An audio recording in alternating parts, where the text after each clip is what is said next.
Paramartha translation or from Yes. Shiksha? Also, Paramatra, yeah. But the their translation is totally different. I cannot connect. I just do not know why the translation is very different. because you know, the text, classical Chinese is very, very abstract. Like you can translate Tao Te Ching, Lao Tzu, you can translate 3 different versions. All will be kind of grammatically correct, maybe. Huh? Oh, But uh, in the Chinese, same like in Sanskrit, one word like a fa, the dharma, like the artha, the meaning, like the nimitta, it has at least 10 different connotations. So the Japanese scholar, he is very well grounded in Western philosophy, and he is a teacher of philosophy, and he wants to make this text approachable for Western readers who are familiar with Kant and with Hegel and with Western philosophy. So he uses many expressions which are familiar to students of Western philosophy. And the other translator, he wants to do the opposite. He probably wants to make the reader familiar with Chinese way of thinking, and the Chinese way of thinking is quite different from the Western way of thinking. And so the first one wants to make the reader familiar with the text from the point of view of Western tradition, the other one from the point of view of Chinese tradition, probably. This is why the two approaches may be clashing. So I am trying the kind of a middle way to stick as much as I can to the literal meaning of the text. So I think this is the most reasonable approach rather than working with the Western technical terms or the Chinese philosophy technical terms. I just keep to the translation itself. you know, when I listen to your teaching, actually, once for a while, I try to track using your keyword to the text. For example, last time in a few previous our previous classes, you mentioned like mirror, and then I use this keyword to track in both version of translation, and I couldn't find it. So I don't know why they do not use the word of mirror. Well, it is there. I can show it to you. The mirror means 镜子, a chin. So it is there. He compares these 4 mirrors. You remember the 4 mirrors? Yes. It is there. It is there. I don't think they can jump over it. It's not quite possible. Maybe you have seen some different section, but they can hardly jump over this word mirror because Yeah. it has a very important function. Yes. Actually, the whole process of realization is the process of uh, finding the mirror. Yes. I in the Japanese translation, I found it. I found the word using a keyword of mirror. I found it, but in the other, in Dan Loto's version of translation, I couldn't find the word of mirror. It's very strange. I did not, I will try to read it one day. If you Yes. don't hurry, so let us take time. Yes. But anyway, this the whole text starts, if you remember, in the with the division between dharma and artha, huh? Yes. Dharma and the meaning, and it is compared like to the dharma is like the body. Body means essence, Yes, Pastor. and the artha is like a shadow. So we are, so to say, we are actually like seeing the reflections in the mirror, and we take them for reality. So like we take the shadow to be the body, but the shadow and the body, they are not, they are inseparable, just like mirror and the reflections are inseparable. So that's why when the mind is deluded, it cannot lose its essence, its body, which is a suchness. So even in the movement, we have to find suchness. This is the meaning of these four mirrors. When these four mirrors become clean, so we are enlightened because we see this reality which is moving, not separated from the body, like the shadow not separated, but the shadow is just a shadow. So there is no place whatsoever for grasping. And this process of grasping, we will start today. Today we will start about this process of grasping. This process of grasping explains the dependent origination from the point of view of mind only. The very nature of mind is not moving.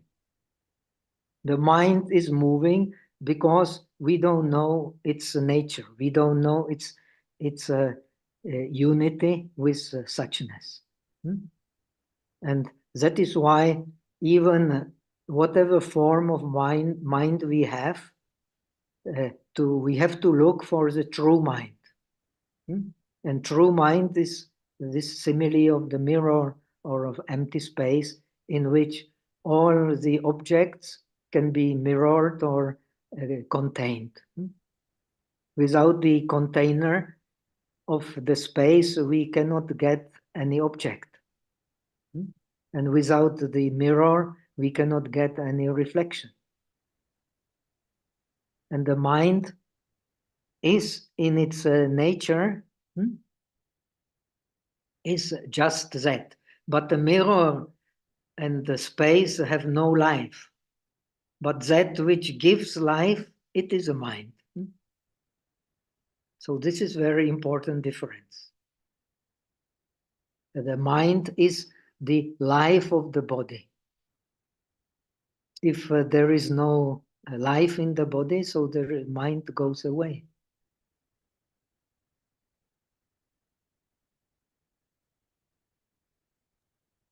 Viana, kita bisa start ya, Viana. Kita sudah pakai speaker view ya, Viana. Sudah, Kak Agus. Sudah pakai speaker view. Okay, Vasa. We can start now, Vasa. Thank you. Start slowly. Okay, Vasa. The time is there. So we start with questions. Are there any questions before we start with the text? Now we have discussed until now, this previous section was about the enlightenment or awareness side of the alaya consciousness. Alaya consciousness are we beings. We all beings are beings because we have a consciousness which dwells in the world. So we are beings. and we cling to this consciousness, but we cling to it because we don't understand, as the Lankavatara Sutra and so on teaches, that the essence of alaya is exactly the dharmakaya, the suchness. We don't see it. So the whole process of enlightenment is also connected with the process of non-enlightenment. When we have the aspect of enlightenment in the alaya, we have the penjie, we have the original enlightenment, which is connected, as we have explained, with the shijie. Shijie means the process of becoming enlightened. So these are the process of explaining how the enlightenment aspect of alaya works.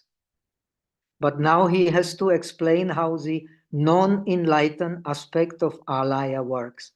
Because alaya is a mixture, we have learned, of the non-enlightened aspect, which is always in movement, and the world that we experience is the world of movement. We don't know any other world except the world of the movement. We will never find in the world any place without a movement. That thing does not exist simply. This is even proved by physics. The matter also is kind of energy, movement.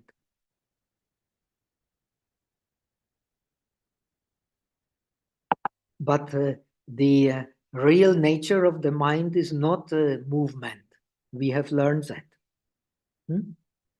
And but what we experience is a movement. But we experience it as a mind, as a movement, because we are ignorant. So we have learned before, in order to approach the true nature of the mind, like in Lankavatara Sutra, there are three aspects of the mind. The Genshin, the true mind, which does not mean move. Then the Ye, the mind which moves. And the mind which moves becomes the Xianshi, the mind which reveals the objects. If the mind moves, it will start revealing the objects which are in the process of thinking. Process of thinking is a movement of the pictures, right? We think because our mind is moving the pictures from one picture to another.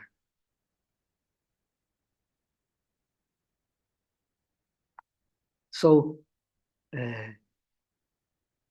the Buddhist teaching is based on dependent origination.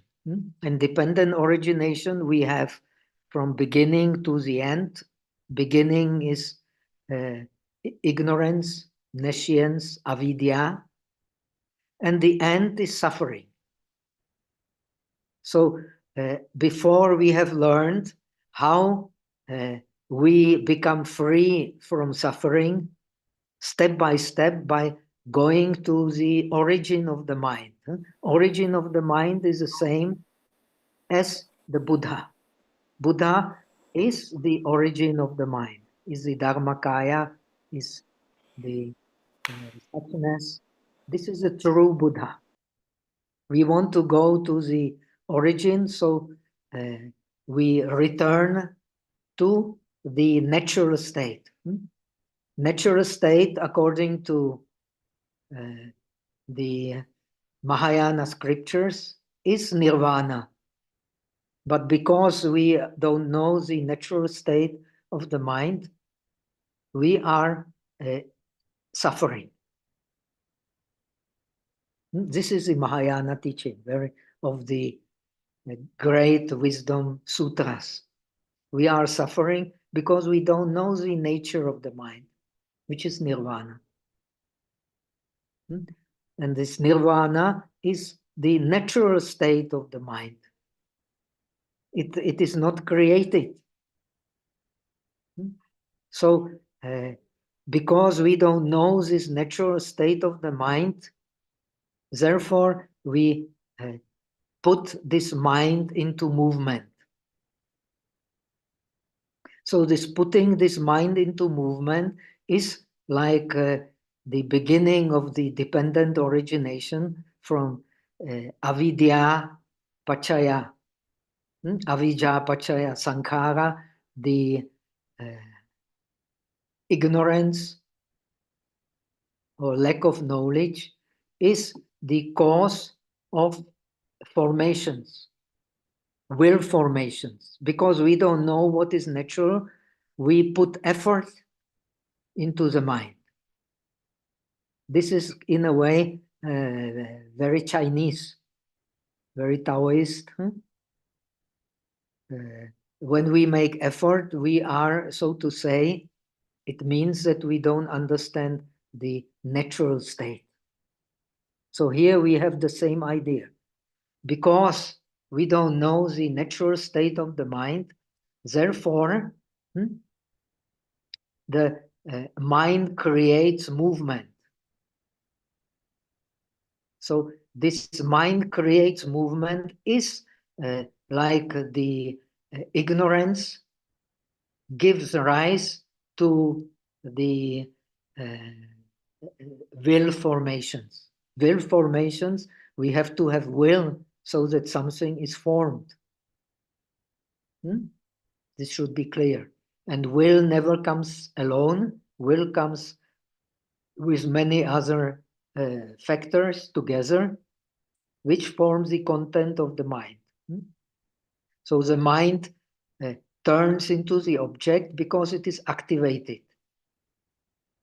And this process of activation of the mind is the beginning of the dependent origination, which explains from the beginning to the end, which explains how we come to suffering, how we come to distress.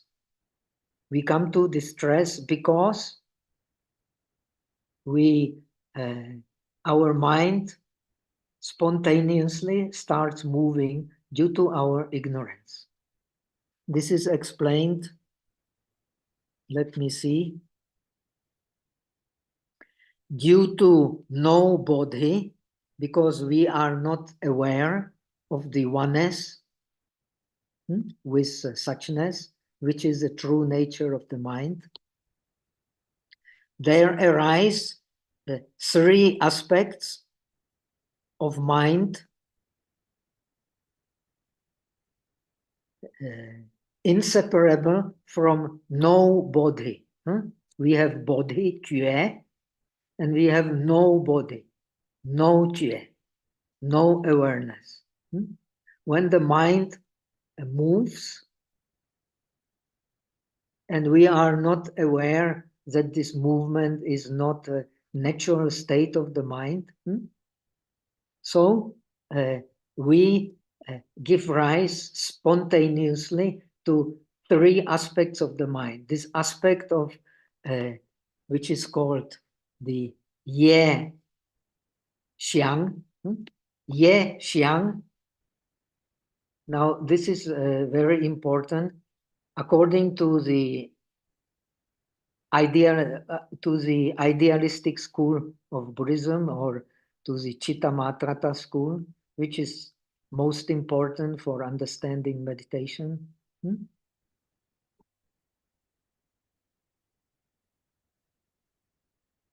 The alaya has, and every mind has three aspects, because every mind is based in alaya. It has the swasamviti aspect. Swasamviti aspect is self-witnessing part of the mind. In Chinese, it is translated as Zi Chen, the witnessing itself. So the witnessing itself, part of the mind, is the most basic and essential part of the alaya consciousness. Where the mind which does not move is not aware of itself. Like a finger cannot be aware of the finger, or eye cannot be aware of the eye. The mind, unless it moves, it is not aware of itself. Only when the mind moves, becomes aware of itself.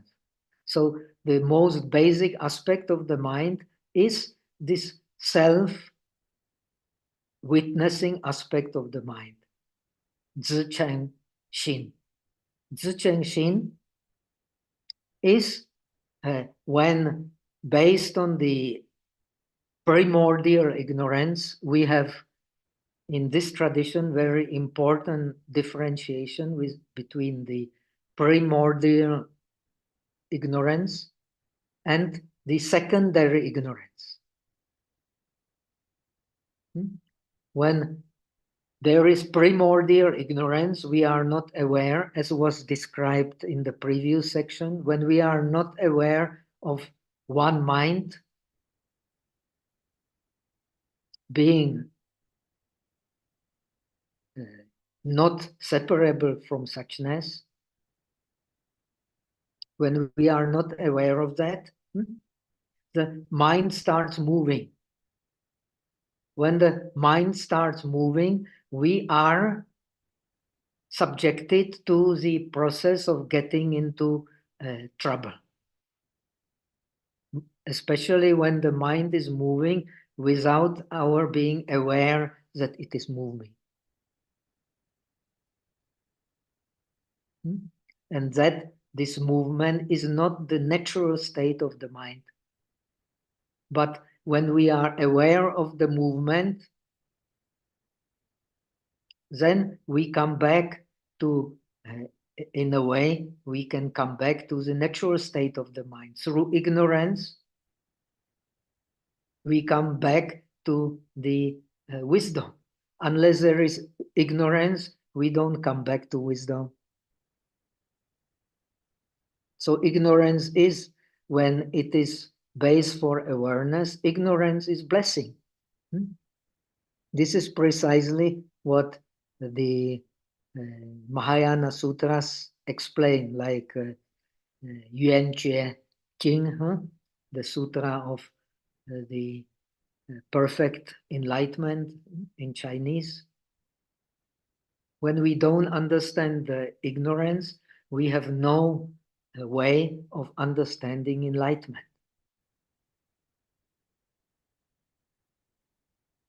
So when the mind, so the mind moves due to its non-enlightened nature, but this non-enlightened nature cannot leave the enlightened nature. This is the paradox in which we are always living.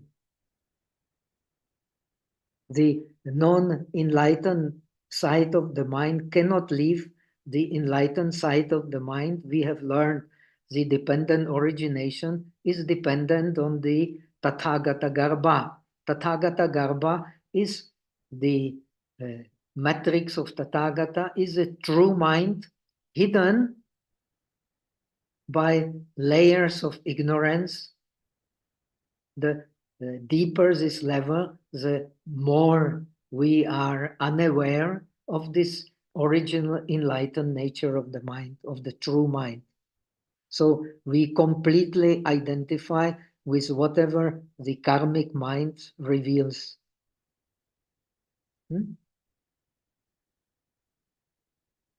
So when we understand that this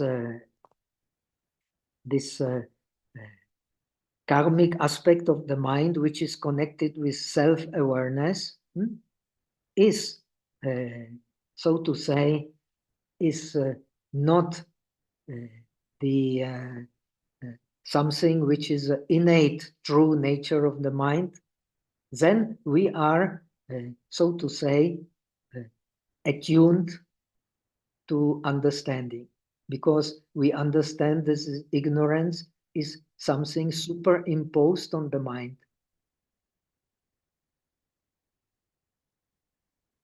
It is, as the Pali Suttas say, it is like guests in the mind.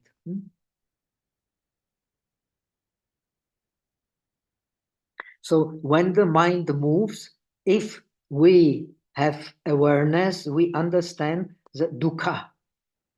This is a creation, starting the process of creation of dukkha.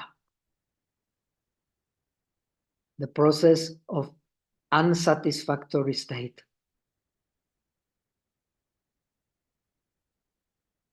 And when the mind starts to move, then the cause and effect, the commentaries explain, is simultaneous. When the mind starts to move, at that very moment of the original ignorance,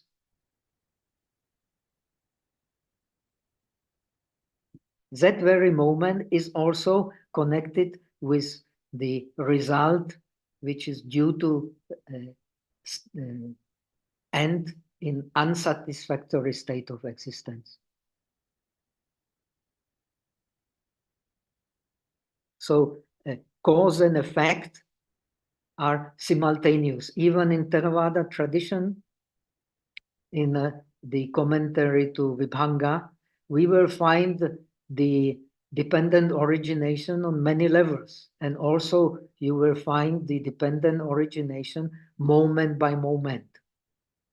So the moment of ignorance is the moment of mind moving.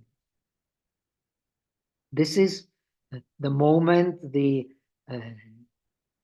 avidya, the non-science, what would be the literal translation, creates the will formations. When we identify with these will formations, then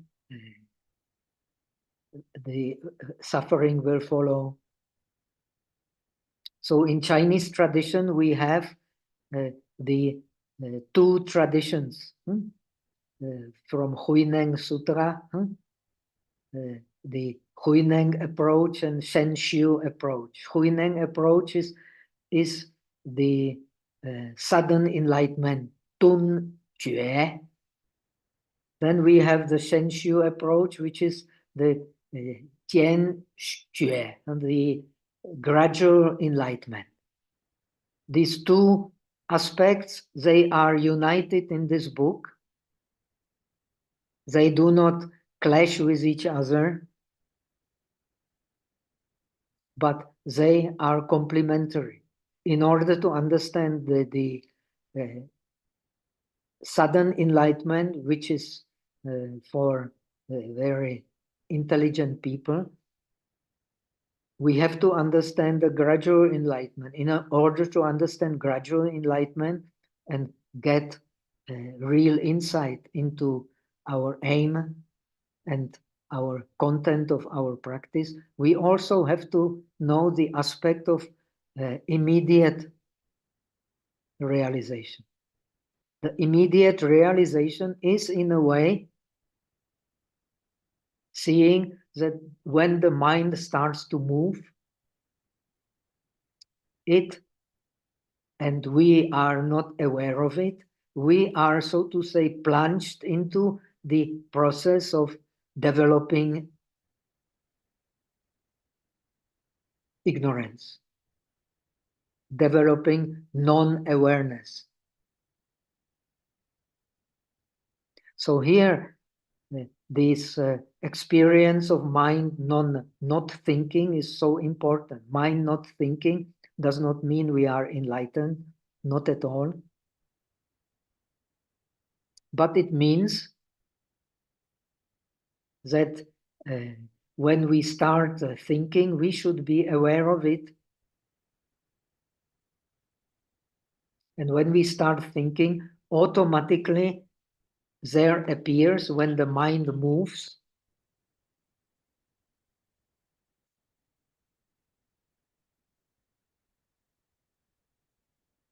when there is no movement in the mind, there is no seeing, says the text.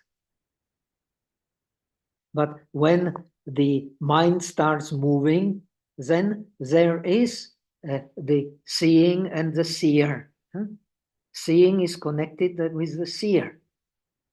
And seer is a one who is the subject of seeing.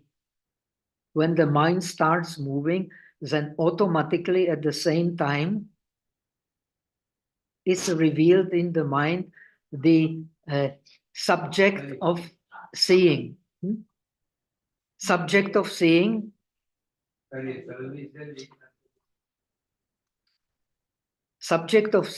is the result of the movement of the mind.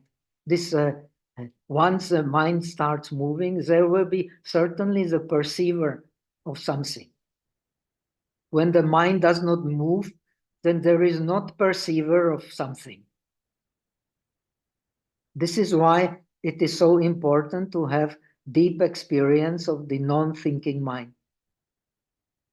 When we have non-thinking mind, so we see things, but unless we turn to the particular thing by paying attention to a particular thing, so we have the impression that the reality is a whole. We don't separate. Right? When we start thinking, automatically, when the mind moves, there is one who perceives and something which is perceived. So, according to the tradition, this is not explained in this book, in this treatise, if it is attributed to Ashwagosha. Ashwagosha lived a long time before these philosophical ideas of Yogacara have been explained by Asanga, Vasubandhu, and in China, Xuanzang, and so on. So he does not mention, but according to this tradition of mind only, when there is a mind, then we have the three aspects, xiang, three aspects of the mind. Or the first aspect is zichen. When there is movement, so we are witnessing the movement.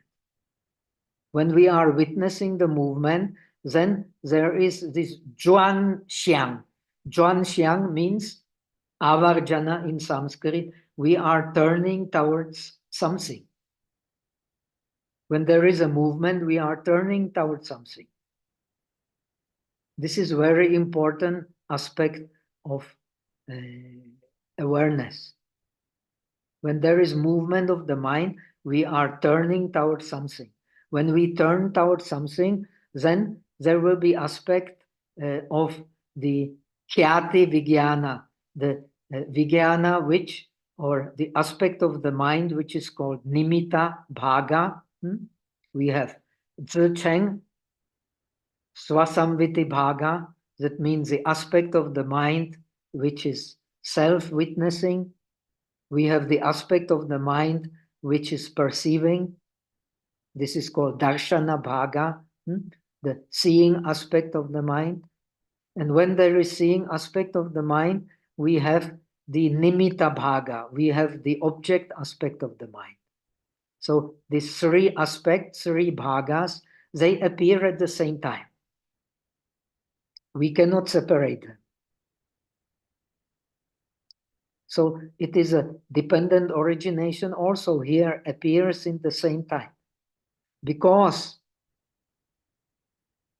of the ignorance of the true nature of the mind, of the Genshin, which is Dharmakaya, which is suchness, which is Dharmadhatu, which is a Dharmata, which is a true nature of the things as they really are, the suchness, emptiness. We are not aware of it. So the unity with suchness, then movement appears as something real. Then there is someone witnessing the movement, and automatically there will be the seer and the seen. So these three bhagas, they appear. When there is movement, there is a perceiver. When there is perceiver, there is perceived. These three appear at the same time. And these three, they are in the most fundamental mind, which has not yet, so to say, turned to an object as something real. The object is still in the mind itself. Alaya is the most fundamental mind in which the object is still in the mind itself. It is not outside of the mind. Very important to understand. So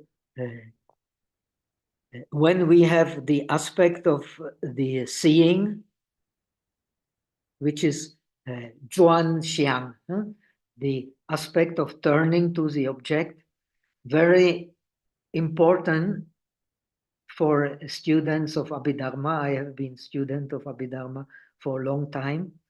In the Theravada tradition, the movement of the mind starts with this avarjana. Without the avarjana, without the turning to the object, there is no active mind. We have to turn to the object. There has to be moment of attention. Then the active mind will arise. When the object is outside, then it will have to be received by the appropriate organ, a visual object by the eye. Then it will have to be investigated, decided about, and then the mind decides about the object. So with avarjana, with turning to the object, this movement of the mind takes direction. There is attention. But here it all happens in the alaya itself. So it still happens, everything is in the mind. And alaya is, just like bhavanga, it is a vipaka chitta. It is the resultant mind. It is not active mind. Active mind starts when the object has been elaborated in the mind, and mind can decide about the object. So when we come back to the dependent origination, because we have ignorance, our mind produces movement. Movement is by will formation. Then where there is samskara, what happens after samskara? Happens vijnana, sankhara, pachaya, vijnana. The will formations give rise to consciousness. And the consciousness is like the one who sees. Right? Consciousness is like the one who sees. When we see something, we differentiate something. So when we see, then there will be differentiation. That means vijnana, pachaya, nama, rupa. Nama, rupa means the mind and mental factors plus the object. Similarly, here we have when we a mind due to basic ignorance, when it moves,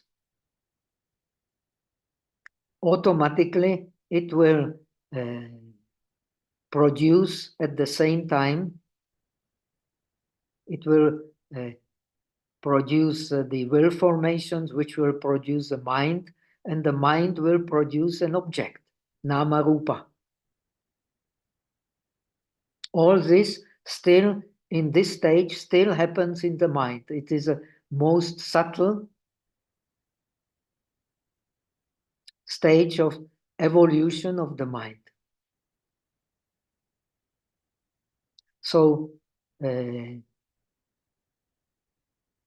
talking about Vijnanavada, the first of the 30 verses of Vasubandhu about the consciousness only, commented by Xuanzang with the help of 10 commentators.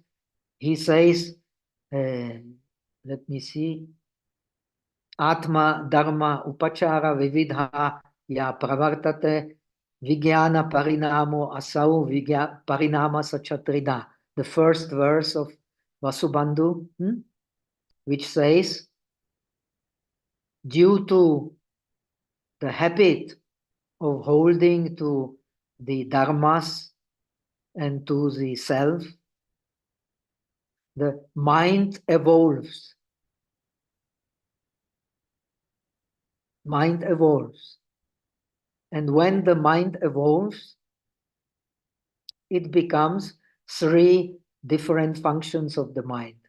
The alaya, the manas, which means thinking, organ of thinking, and the differentiating consciousness, vijnana.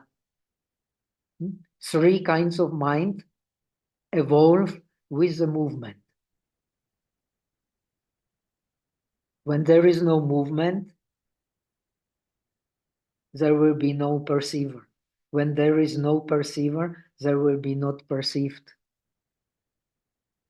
So as soon as there is a movement in the mind, and this movement happens yet only in the mind itself, there is not yet any outer object as such. So when there is a movement in the mind has these 3 bhagas, the 3 aspects. Aspect of self-witnessing, which can be compared to the yexiang, the active aspect of the mind, the moving aspect of the mind. When there is no moving of the aspect of the mind, the text says, there will be no seeing aspect of the mind. When there is no seeing aspect of the mind, there will not be the seen aspect of the mind, the object. So these 3, movement, subject, and object, they appear at the same time as soon as the mind starts moving. But in this stage, we are now explaining dependent origination from the point of view of mind only.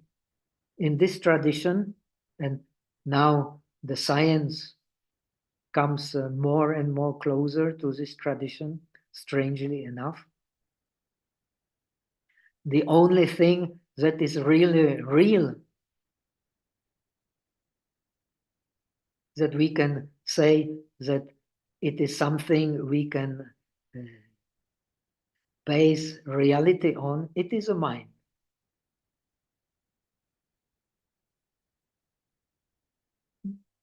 The mind is there. It can be scientifically proven by all the energy flow, by the vibrations and so on. But it is there. So the mind is a base for our notion of reality. And in this tradition, we need the notion of reality to understand reality. And the base for notion of reality is a mind. And what mind? The true nature we have learned before, the mind as suchness, we cannot grasp. What we can grasp is a mind as a movement. But the mind as a suchness, nevertheless, is still there. When we don't think, when you put electrodes on my head, and I don't think, the mind will just flow in one line. When you start thinking, then the vibrations come, ups and downs. So the mind, this base for reality, the mind is there. And it reveals itself as a kind of flow of energy, the most subtle energy, the speed of which, with all the advancement in the science, we still are unable to measure. We can measure the speed of light, but we can't measure the speed of mind. But it is there. And we can only understand it when it moves. When it does not move, it is there, but we don't understand it. And when it moves, it has these three aspects. The aspect of self-witnessing, aspect of the perceiver, and the aspect of the perceived. And they happen even so we do not see it. When we get very high, we will learn about it later in this book. It is all explained. When we get the high level of realization, like the Ashwagosha is believed to have achieved the 8th level of Bodhisattva realization, then the mind, non-movement of the mind is the natural state.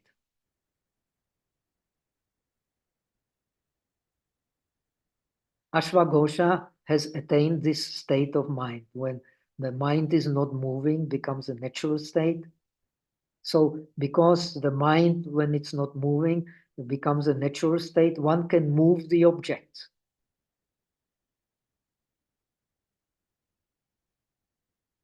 One can move the objects. In the time of the Buddha, when you learn the Pali scriptures, many disciples of the Buddha, they could attain this ability of moving the objects, of becoming many instead of one, of making their body small and big according to their wish. Later, when you read the biography of Milarepa, very wonderful thing, you can see the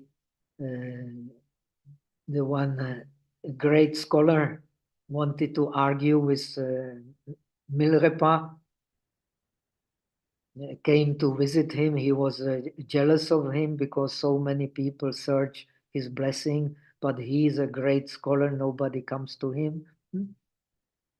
So he goes to Milarepa himself and wants to have a philosophical discussion with him. So Milarepa sees his mind, so he says, he touches the rock and says, is it there? And he says, well, what a stupid, of course it is there. Then he puts his hand and goes through the rock. And this philosopher, he's astonished and has nothing to say. Then he asks him, does a space exist? And he says, of course it is there. And there is nothing in the space? No, there is nothing in the space. So he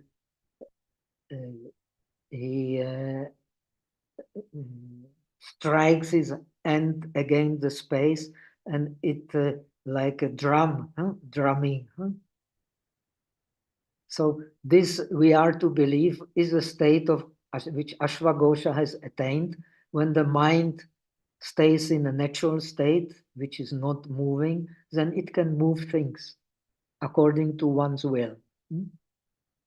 This is very high attainment, but in order to understand this book, it is quite important, as some Chinese scholars have pointed out. Even though Ashwagosha lived in the time when all these advanced ideas of Mahayana were not there, he has just lived through it because his mind was in the natural state of non-moving. So he could understand very clearly that when the movement comes in the mind, it is not natural.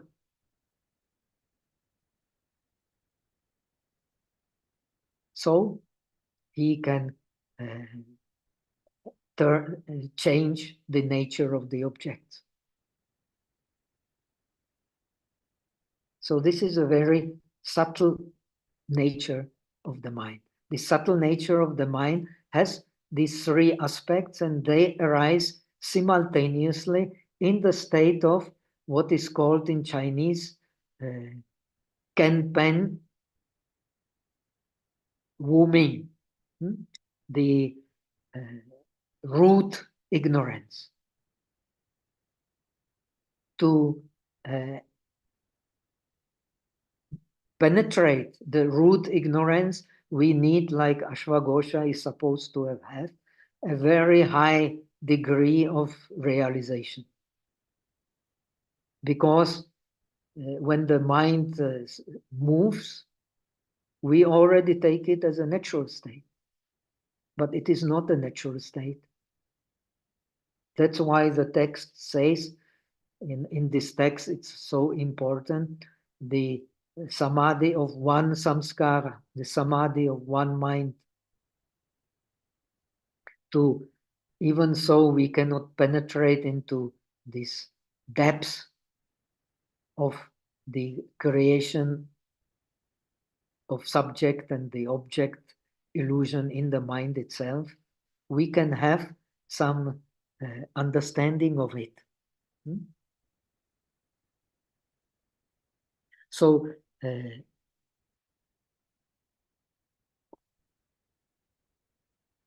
in this subtle state of mind, which has these three aspects, we are not yet aware of any real subject and object outside of the mind. We are, if we have a very high realization, we are aware of their creation.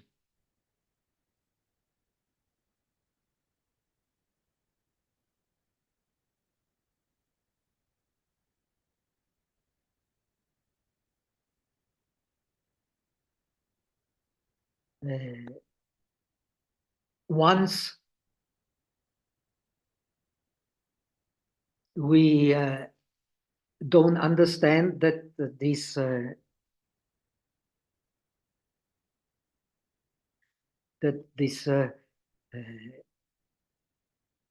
seeing aspect of the mind and the seen of the mind are illusion of the mind, are the root illusion of the mind, which creates still like in the mind itself the illusion of the object and subject.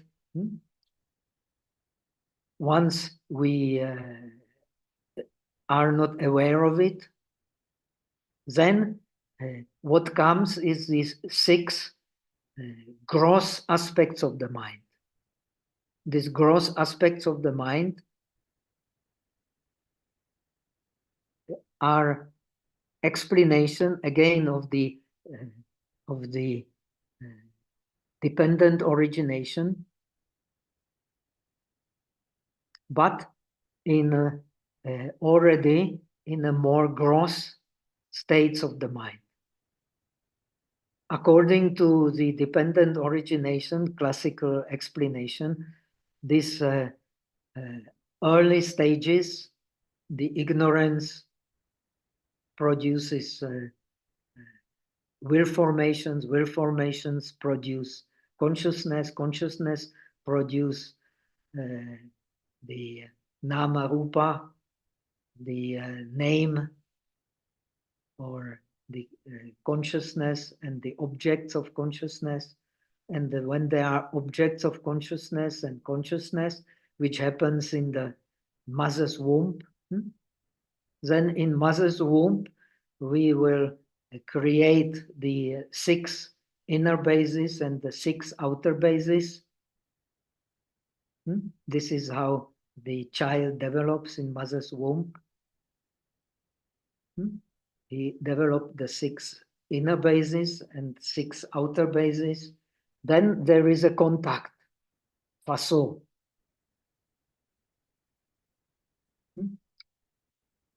When there is a contact, there is the sensation.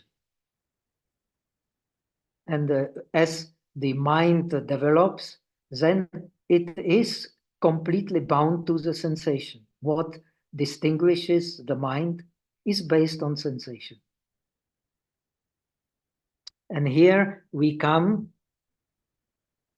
to this understanding through the explanation how the mind from the most subtle mind develops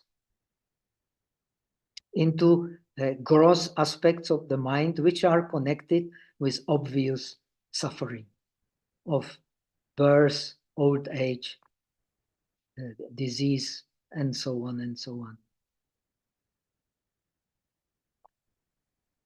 So in this tradition, it is very important to see that once the mind is in movement, automatically there appears the perceiver and the perceived. And these 3 aspects of the mind, they are illusion, root illusion. From these root illusions, then will develop the more gross aspects of the mind with which we are familiar.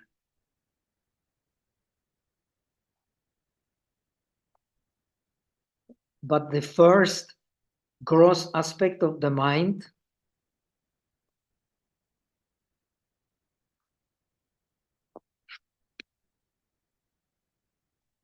it is called the zhixiang. Zhixiang, this is zhihui the zhi. Zhi means wisdom. But here it means differentiating wisdom. Differentiating wisdom is based on the wisdom which sees something which is outside as opposed to something which is inside. This is differentiating wisdom. Zhixiang. So the first gross aspect of the mind in the process of development of suffering with which we are faced, the suffering of unsatisfactory state of existence, which is connected with worries, with uncertainty, with fear, with depression, and all these unsatisfactory states connected with grasping. But here, this zhixiang is still a very subtle state of mind, not yet connected with grasping. It is just an aspect of differentiating wisdom, which differentiates between the what is pleasant object and what is unpleasant object. And then it gives rise naturally to liking and disliking. When the mind starts thinking about the object, when the mind starts thinking and differentiating, immediately it starts thinking and differentiating about what is pleasant and what is unpleasant. This is also why Chula Vedala Suttas explains that what the mind differentiates is based on sensation. But here, this sensation is still not object of clinging. It is very subtle sensation. But it puts this process of developing mind into action. We will see that in this tradition, this differentiating mind still belongs to manas. Manas is the organ of the mind, is the thinking mind, siliang. When we think about something, according to the tradition of Asanga Vasubandhu, the tradition of Xuanzang, what this manas sees is the avarjana, the revealing aspect of the alaya. According to Stiramati, it is the alaya in general. It doesn't matter. We don't go now into these subtleties. Later we can study. But in this tradition of Tasen Chishin Lun, the manas is the more subtle mind. And more subtle mind is the base for thinking, base for differentiation. And because it is a base for thinking, manas includes also these three aspects of the alaya which we have explained before. We will come to it again. So this is not the traditional explanation of the Vijnanavada as we know from Xuanzang, as we know from Vaishya literature. This is very special. Special only to this tradition. But it has developed, it has influenced very much of the Chinese thinking, especially the Zen tradition and the Tiantai tradition. The manas as an organ of thinking also implies the function of the alaya. It also implies the function of the differentiating mind, and it also implies the next function, which is the continuity of the mind. So the subtle thinking implies these 5 aspects. But in case of the first 3 aspects, we are still inside of the mind. In the next 2 aspects, we are already outside of the mind. That is to say, there is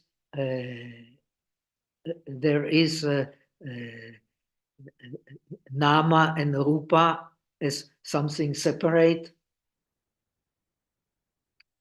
When there is nama and rupa as something separate, then the organ, the object, and the consciousness come together, and what appears is what? Is a contact. Faso. When there is faso, there will be Vedana, there will be sensation. When there is contact of the organ, object, and the consciousness, then there will be Vedana, then there will be sensation, then there will be feeling. When there is feeling,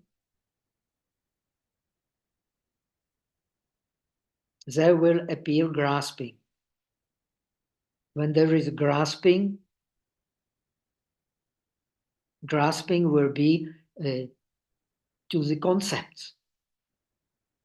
And when there is grasping to the concepts, we create a new karma. And when we create new karma, we create a new bondage. So these are how the mind develops from the most subtle aspect of the mind, which is the movement and the seer and the seen, to the more gross aspect of the movement. This more gross aspect of the movement, they have the subtle side, which is called manas. And manas is organ of thinking. An organ of thinking is based on the previous three subtle aspects, then on the differentiating mind. And when we have differentiating mind, we have the continuity of the mind. Continuity of the mind is continuity of the differentiating mind, which based on the touch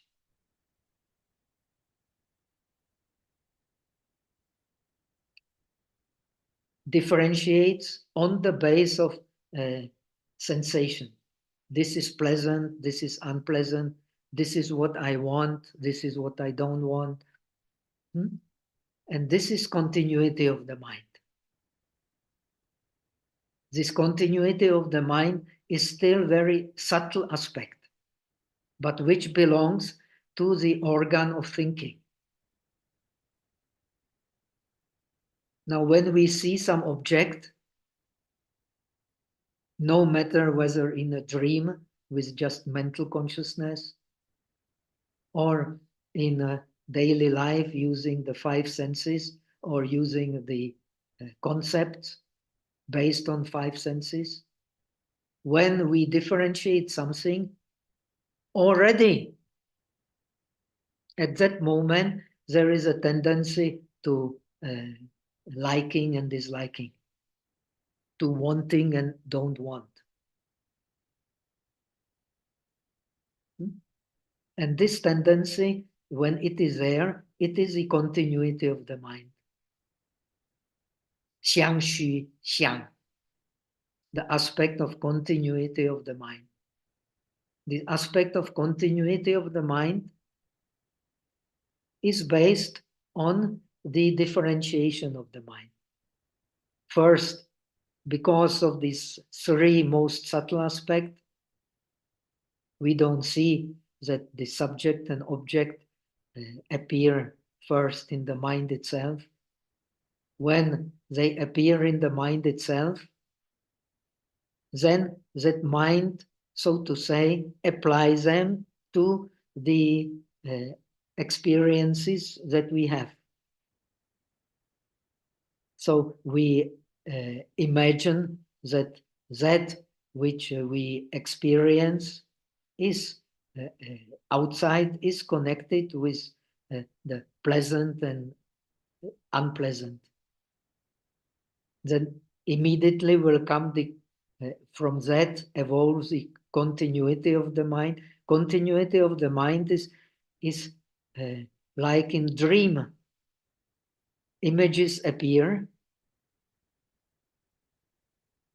and we follow them or we don't want them. In the same, let me see the explanation of the text so that we understand it better. The aspect of differentiating wisdom is differentiates what is the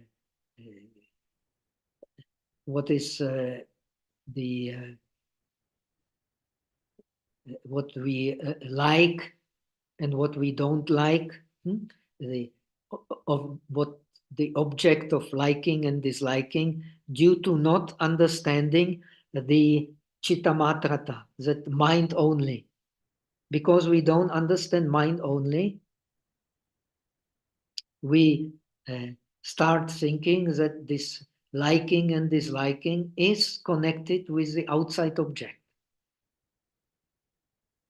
When we understand the mind only, then we don't identify with this tendency of liking and disliking.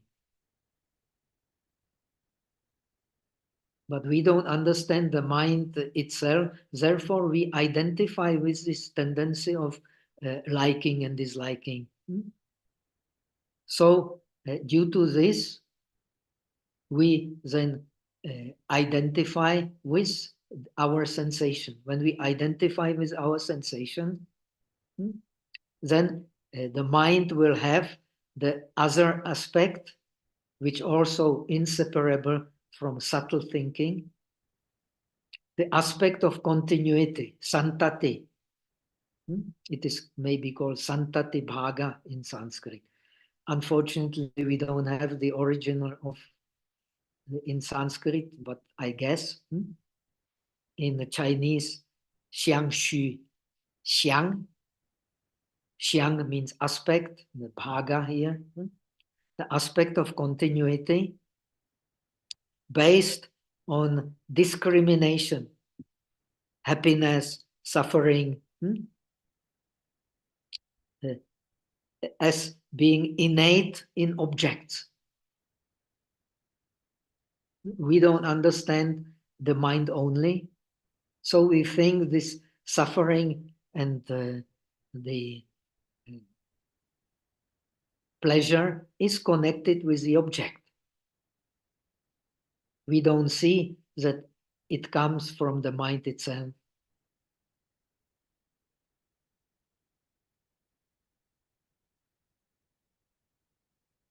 That is why in dependent origination, as the Visuddhimagga explains, we have 4 methods of understanding dependent origination.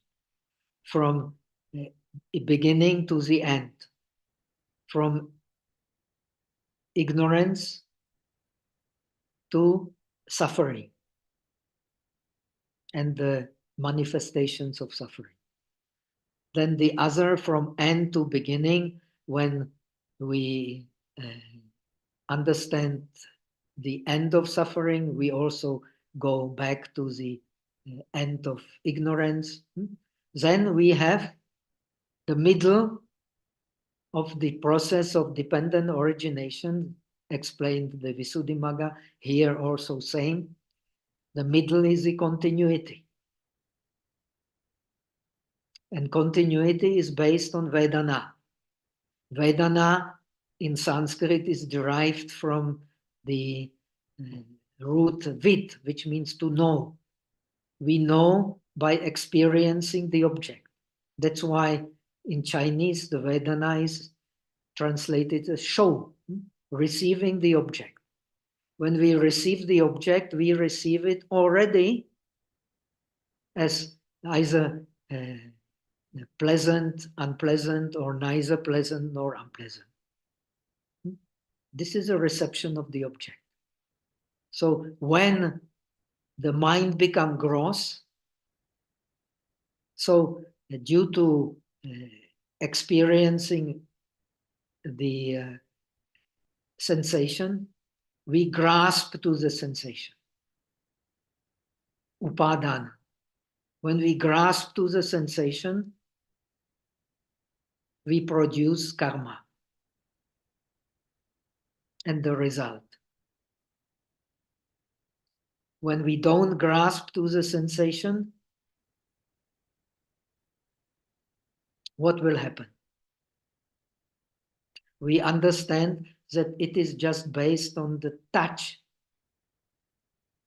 And when the touch is experienced with full awareness, we will not hold to the sensation. Because the touch is not experienced in full awareness, we hold to the sensation as something which is really there.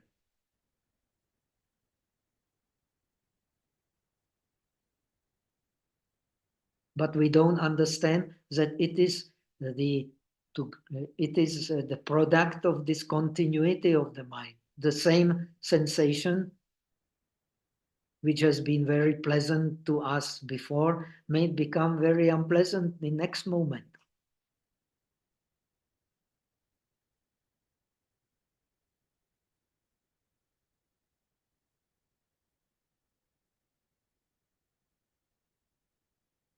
So from this tendency of liking and disliking, to enjoy and to dislike, so illusionary thought develops.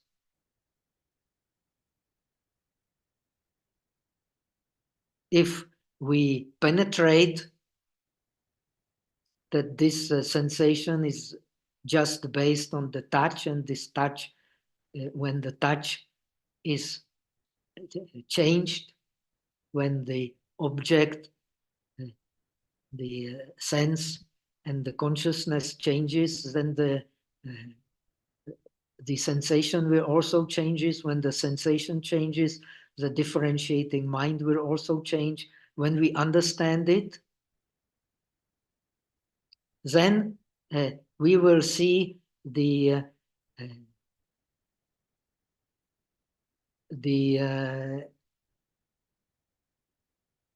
harmful nature of grasping.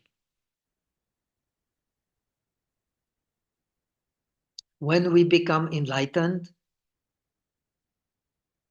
in Theravada, when we become stream enterers, or when we have when we study the Bodhisattva path, when we have realized our faith in bodhicitta, then we will be able to see the illusionary nature of this continuity aspect.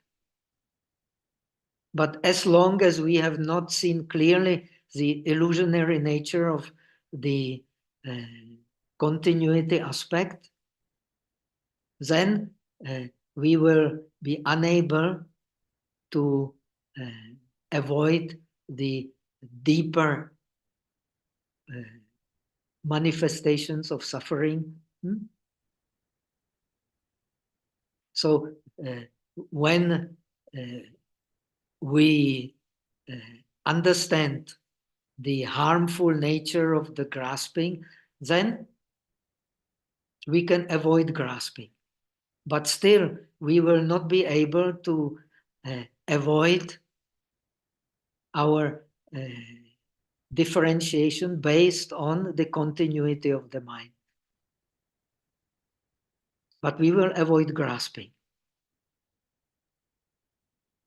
So these next two aspects, they are connected with gross mind, which when we become enlightened, they drop. When we not enlightened, they will not drop. When we not enlightened, then when there is continuity of the mind, due to our tendency of liking and disliking, of the enjoying and disliking, of wanting and not wanting. This tendency, even when we become enlightened, will be there, but it will not lead to gross suffering. If we do not penetrate this, that just by the Vedana will change, that this continuity of Vedana is not real, it will change with the touch. So we will give rise to this two next gross aspect of the mind, which belong to the mental consciousness and to the five senses. In this text, they are put together. And this is the aspect of clinging, zhe, qu, xiang. We can call it the aspect of grasping. Aspect of grasping to what? Aspect of grasping to Vedana. So when we are still in a process of training, when we are Prithagjana, when we are Fangfu, when we are ordinary persons, we cannot avoid continuous grasping to the sensations. When we have some realization in Bodhisattva path or in the path of the disciples, then we will avoid, despite the fact that we cannot avoid the continuity of the mind, we will see the illusionary nature of continuity of the mind when we have attained the first stage of the Bodhisattva Bhumi, the pure mind stage. Then we can see illusionary nature of the continuity of the mind. Now it is above our possibility. But we can, when we practice according to this tradition, when we practice deep faith and when we practice the Vipassana according to the disciples, penetrate the unpleasant side of arising and passing, of impermanence, and turn away from impermanence, we can then see this aspect of grasping as being completely illusionary by our awareness. This all is from the beginning to the end. The more subtle the awareness, the more we'll be aware of the subtle states of the mind. Here, the subtle states of the mind are the first five aspects explained as manas, as the organ of thinking or a thinking process, base for thinking process, Siliang, as Xianzang explains. When we don't understand the manas, automatically we are concerned with this aspect of grasping, which will be predominant. We cannot avoid it.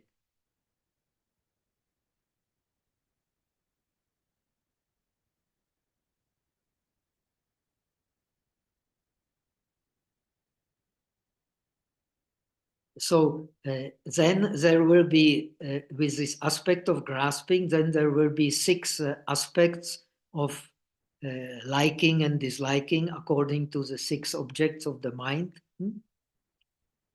And mind will accordingly give rise to attachment, which will be, so to say, the predominant part of the distinguishing mind.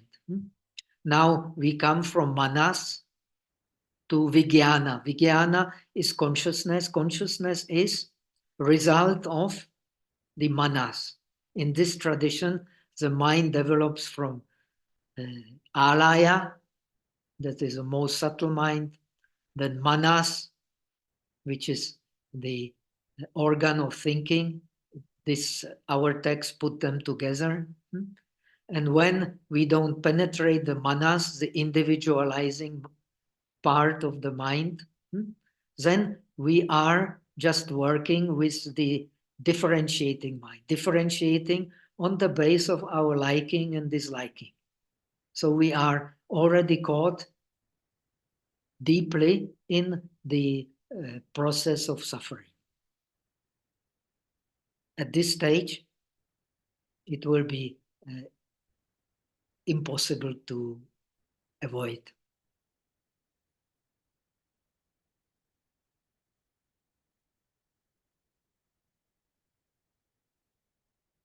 So with this aspect of grasping, we give rise to the idea of the real self and to what belongs to the self. And on the base of this, we then differentiate reality. This is self, this belongs to the self, this is pleasant to the self, this is not pleasant to the self, this is what I like, this is what I don't like. And through this aspect of thinking, typical of the ordinary man, we all live with this type of thinking. What we want and we don't want is the programming of our mind. This programming automatically leads to what this text called Qi Ming Zi Xiang. Qi Ming Zi Xiang means this aspect of parikalpita. In the Xuanzang tradition, we have the three levels of reality. We have the fabricated level of reality, which is based on concepts.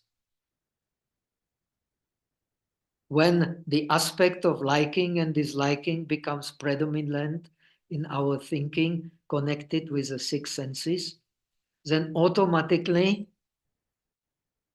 our liking and disliking will be connected with attachment to the concepts, to the words, to the syllables. We communicate by words, other creatures maybe by syllables, birds, the pee, pee, pee, pee, pee, and so on. But everybody reacts according to his concepts, communication, which stabilizes our vision of the world. This is true, this is not true, this is what I want, this is what I don't want. This is the stabilization of the world is based on concepts. The world is a process, but what makes it our differentiation, what makes it stable, what makes it very prominent are the concepts based on names, sentences, syllables. So our text says, due to illusion of grasping objects, one holds to distinction based on illusionary names and words. Holding to names as a reality, when we have grasping, we naturally hold to names as a reality. But names are not reality. But we hold to names as a reality. This can be also very useful if we have correct thinking, but it can be also very destructive if we have not correct thinking. But once we hold to the sensation and grasp for sensations, we naturally will hold to concepts and grasping to the concepts. This is very important, but these are already connected with the gross aspect of the mind. When these aspects are there, it is already gross aspect of the mind. And when we are enlightened, this gross aspect of the mind, we already have a clear understanding they are illusionary. As long as we are not enlightened, we will not have clear understanding that they are illusionary. So our defilements will be strong because we take our drishtis, our views, and our clinging as something objective. We can hardly avoid it. And because of this grosser aspect of the mind, which is connected for most of us with our experience in the world, we have the aspect of creating new samskaras. First, on the base of very subtle mind, we create a subtle samskaras, which appear immediately as the mind is in movement. Now, a new samskaras because of clinging. And this is aspect of the mind giving rise to karma. Qi ye xiang. Give rise to karma based on vikalpas, based on fabrication. Our dependent origination is based on parikalpita, on our imagination. This table is a real table. I like it. This table is of this wood. This is what I want. It does not mean that it is not useful. It can be useful. But when we cling to it, it will give rise to a mind based on something which is not in reality. That is I, what belongs to me, what is really pleasant and remains always pleasant, what is really unpleasant and remains always unpleasant, what is really my friend and what is really my enemy and always remains my friend, always remains my enemy. On the base of these, we then create karma. Due to fabricating real names, one searches for names as reality, and to them, then he moves his body, mind, and speech, and creates all kinds of karma, abhisanskara, all kinds of will formations, which will then direct our actions through speech, through body, and through the mind. And when we take this as a real, when we experience this without full awareness, then the last aspect, the aspect of karma bondage, yesi ku xiang, then once we take this aspect of mind creating karma based on clinging and to enjoyment and to the names and concepts, then we cannot avoid, by creating a new karma, we cannot avoid karma bondage, which produces suffering. So due to karmic acts, one is subjected to no freedom. Once we do karmic acts, our mind has no freedom to avoid the effects which is suffering. So the process of enlightenment is the process of more and more advanced stages of awareness.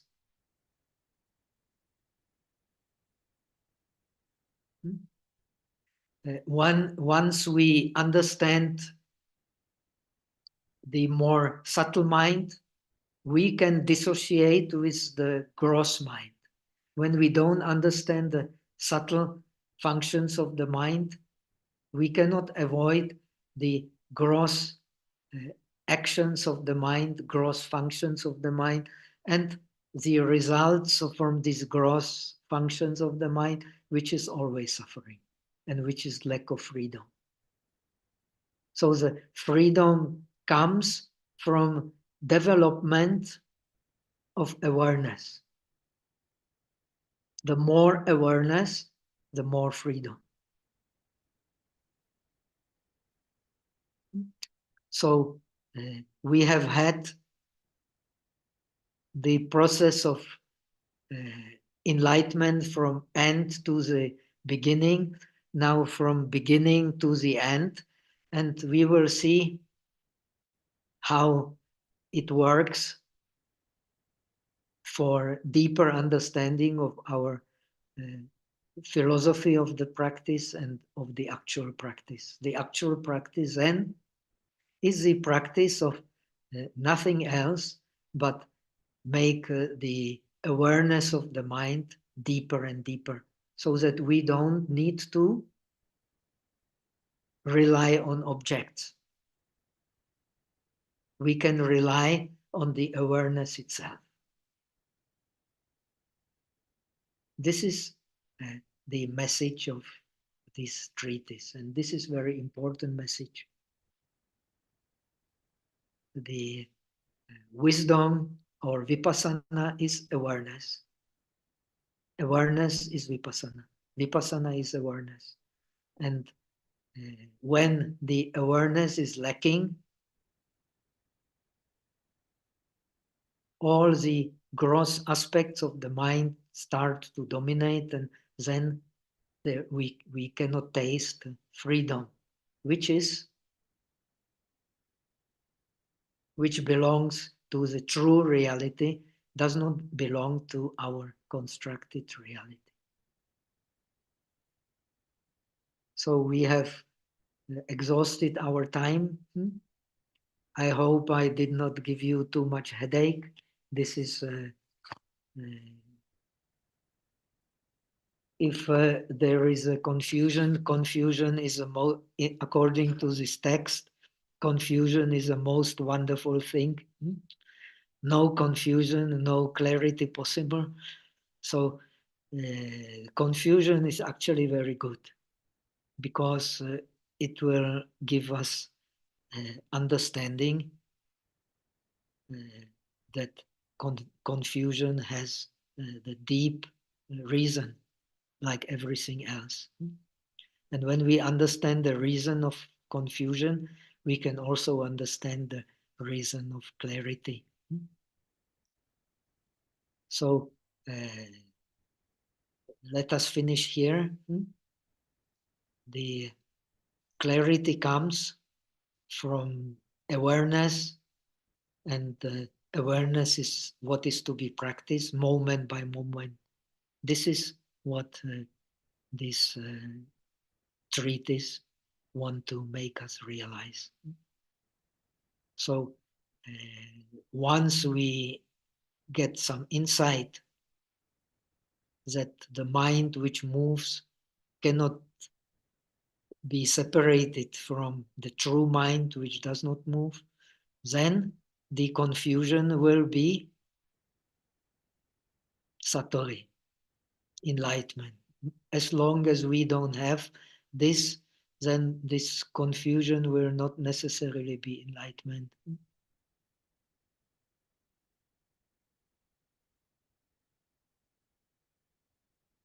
Okay, so let us transfer merit for the benefit of all sentient beings, and that much for today. 愿你自贡的普及一切。Vô tận y chúng sanh chia cùng chân Phổ Đạo. May the merit of today's practice spread to all beings so that we attain the state of perfect realization. Om Mitobo. Okay. Thank you, Pastor. Mitovo. Thank you, Pháp Sư. Thank you, Pastor. You, Pastor. Thank you.